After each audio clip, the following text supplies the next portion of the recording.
Hello, everyone. This is Jeffrey T. Fertiller back with another service management leadership video. Today, I want to talk about a topic that I don't see talked about enough. I don't see it discussed ever, and that is maintenance or change windows. Yes, I know it's a boring topic. I know, but I'm always shocked to see major organizations without these negotiated.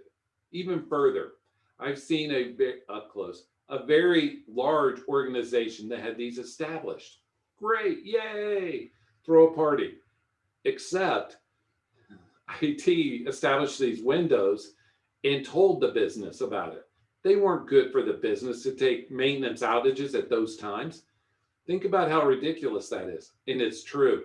And so I want to encourage you to establish maintenance or change windows for all types of changes for each of your business customers. And I want you to consider involving the business customers, those business stakeholders, in the revisiting, and let's make sure we have them right.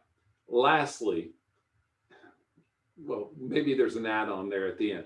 But lastly, these windows should be reevaluated at least annually. Best practice is probably twice a year, just to make sure they're still a good fit.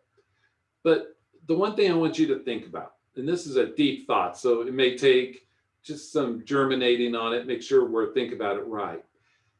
Create metrics. Look at your change success rate per window. So you're already probably looking at change success rate for the groups implementing, for the types of CIs, just to make sure you see things and there's something that can be fixed, let's fix it. But also look at it per window, because what I have seen is sometimes those changes that are done with one person doing the same change are more or less successful than another. That change window on different days, different hours sometimes helps. Also, it sure helps your incident people become a little less hangry, so to speak. This is Jeffrey T. Fertiller. Thank you for watching. Please let me know how service management can provide assistance to your organization. I hope you have a great day.